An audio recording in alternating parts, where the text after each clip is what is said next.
Hey everyone, welcome back to my channel Scale Up. In this quick tutorial, I will show you how you can install or download WhatsApp on your PC or laptop.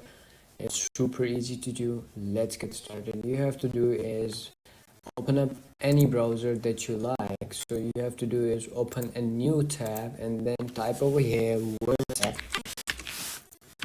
And once you type over here WhatsApp, and then click on download, and then you will comes in this page.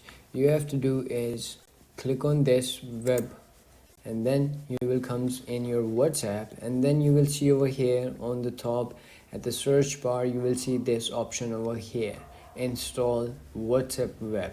So once you click on that, it's gonna be pop up over here like that. You have to do is simply install this, click on that, and then as you can see over here, it's a super easy and unique way to install your web on your PC. As you can see over here, once you click on this, your web is on, and you can simply use any of these chats. You want to chat with someone, you can simply do as well over here.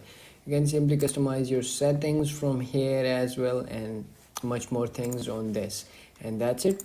If you found this video helpful, don't forget to like my video, subscribe my channel Scale Up, and also drop me a comment for more tips and tricks videos. Thanks for watching. See you in the next video. Have a nice day. Bye bye.